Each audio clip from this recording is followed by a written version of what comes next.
Bismillahirrahmanirrahim. Assalamualaikum warahmatullahi wabarakatuh. Alhamdulillah. Innal hamdalillahi nahmaduhu wa nasta'inuhu wa nastaghfiruh wa na'udzu billahi min shururi anfusina wa sayyiati a'malina. May yahdihillahu fala mudilla lahu wa may yudlil fala hadiyalah. Asyhadu an la ilaha illallah wahdahu la syarikalah wa asyhadu anna Muhammadan abduhu wa rasuluhu la nabiyya ba'da. Allahumma shalli wa sallim ala nabiyyina Muhammadin wa ala alihi wa ashabihi wa man tabi'ahum bi ihsanin ila yaumiddin. Amma ba'du. Qala Allah Ta'ala fil Qur'anil Karim, a'udzu billahi minasyaitonir rajim. Bismillahirrahmanirrahim. Qul huwallahu ahad, Allahus samad, lam yalid wa lam yulad wa lam yakul lahu kufuwan ahad. Alhamdulillah, marilah sama-sama kita panjatkan puji syukur kepada Allah Subhanahu wa taala, di mana pada sore hari ini kita masih melaksanakan puasa Ramadan dan berserta amalan-amalan yang lainnya. Baca Quran, zikir, berdoa, dan lain-lain sebagainya. Semoga seluruh amal ibadah kita selama Ramadan ini diterima dan diridhai Allah Subhanahu wa taala. Amin amin ya Allah rabbal alamin. Salat dan salam kita sampaikan kepada Rasulullah SAW beserta para keluarganya, para sahabatnya, dan kita sebagai pengikutnya mudah-mudahan tetap istiqomah teguh pendirian menjalankan ajaran Islam hingga kita semua akhir yang baik, husnul khotimah. Amin amin ya rabbal alamin. Hari ini kita akan membahas sedikit tentang tauhidullah, keesaan Allah, yaitu terdapat di dalam Al-Quran surah Al-Ikhlas, di mana Allah berfirman, a'udzu billahi minasyaitonir rajim, qul huwallahu ahad. Katakan Allah itu satu. Karena kita sudah mengatakan Allah itu satu, maka sikap kita kepada Allah, mentauhidkan Allah, mengesahkan Allah, yaitu di ayat keduanya, Allahus Samad. Allah tempat bergantung, Allah tempat meminta. Kalau memang kita sudah mentauhidkan Allah, maka kita tidak boleh meminta kepada selain Allah, karena Allah adalah satu-satunya. La ilaha illallah. Tidak ada yang patut disembah illa kecuali Allah. Itulah kalimat tauhid. Lalu kalimat tauhid itu juga terdapat di dalam Al-Quran surah Ibrahim surah ke-14 ayat 24 dan 25. Allah berfirman, a'udzu billahi minasyaitonir rajim, alam tara kaifa daraballahu masalan kalimatan thayyibah kasajaratin thayyibatin asluha sabit wa faruha fis sama tu'ti ukulaha kulahinin bi'izni rabbiha. Surah 14 ayat 24 dan 25. Perumpamaan kalimat yang baik itu kata Allah adalah seperti pohon yang baik. Pohon yang baik itu strukturnya adalah akarnya menghujam ke bumi, ibaratnya adalah akidah, ibaratnya adalah kalimat tauhid, ibaratnya adalah hal-hal yang berkaitan dengan iman. Lalu tu'ti ukulaha kulahina bi'izni rabbiha.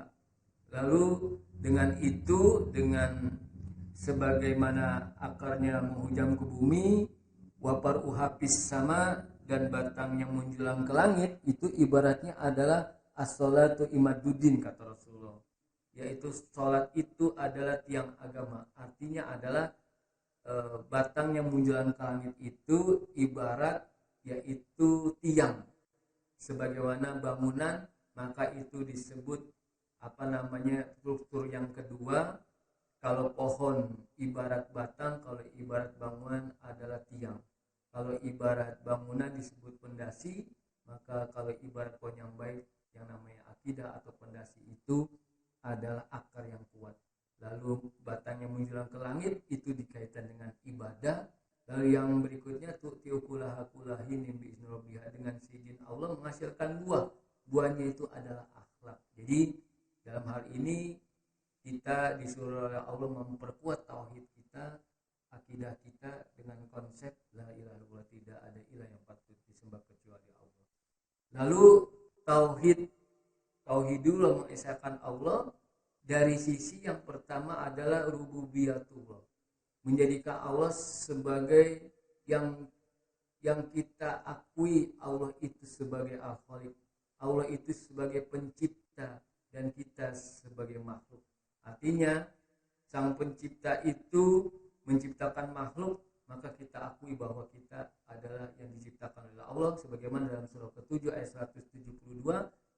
kita dulu pada saat rahim dalam sang ibu, kita sudah diadakan dialog oleh Allah dan mengakui bahwa Allah itu adalah Al-Khaliq, bahwa Allah itu adalah pencipta kita. Pertanyaan Allah di dalam surah ke-7 ayat 172 surah Al-A'raf, Allah bertanya kepada kita semua pada saat kita berada dalam rahim sang ibu, alastu birabbikum qalu bala sayyidina, apakah engkau mengakui aku ini adalah Rabbmu yang telah menciptakanmu? Lalu kita mengatakan qalu bala sayyidina, benar engkau adalah yang menciptakanku. Artinya tauhid secara rububiyah, Allah sebagai Rabb, kita akui bahwa Allah adalah Al-Khaliq yang menciptakan kita. Yang kedua, kita mengakui bahwa Allah itu adalah Ar-Razzaq, pemberi rizki.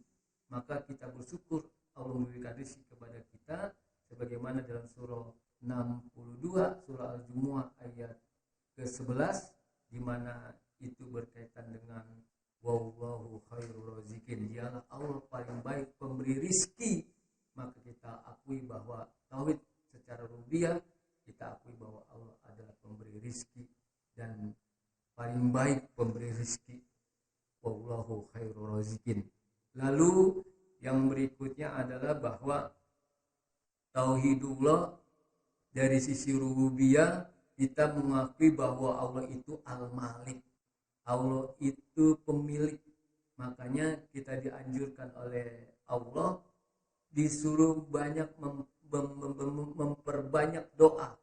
Doa surah ketiga surah Ali Imran ayat 26 dan 27. Karena kita mengakui bahwa Allah itu adalah Al-Malik, pemilik yang menguasai. Yaitu di dalam surah Ali Imran ayat 26 kita disuruh banyak berdoa dengan doa ini, yaitu qulillahumma malikal mulki tu'til mulka man tasha wa tanzi'ul mulka mimman tasha wa tu'izzu man tasha wa tuzillu man tasha biyadikal khairu innaka 'ala kulli shay'in qadir tulijul laila fin nahari wa tulidun nahara fil lail wa tukhrijul hayya minal mayyiti wa tukhrijul mayyita minal hayy wa tarzuqu man tasha'u bighairi hisab. Itu artinya adalah qulillahumma malikal mulki tu'til mulka man tasha wa tanzi'ul mulka mimman tasha. Dialah Allah yang memberikan kekuasaan dan dia juga Allah yang menurunkan kekuasaan. Lalu Allah pun memberikan kemuliaan kepada kita, izzah, dan Allah pun yang menghinakan kita. Artinya ada nabi, ada orang, ada kita yang dikasih kekuasaan dan juga dikasih kemuliaan. Tapi ada orang yang tidak dikasih kekuasaan tetapi dia dikasih kemuliaan. Artinya walaupun kita tidak dikasih kekuasaan, maka kita jangan bersedih, kita masih diberi kemuliaan oleh Allah. Makanya mudah-mudahan bagi orang yang diberi kekuasaan tetapi dia tidak amanah, maka dia akan artinya tidak mulia dan akan hina. Dan Allah akan menjatuhkan orang-orang yang diberi kekuasaan tapi hianat, dia tidak amanah, sebagaimana Fir'aun dikasih kekuasaan dia hianat, dia tidak amanah, maka Allah jatuhkan Fir'aun.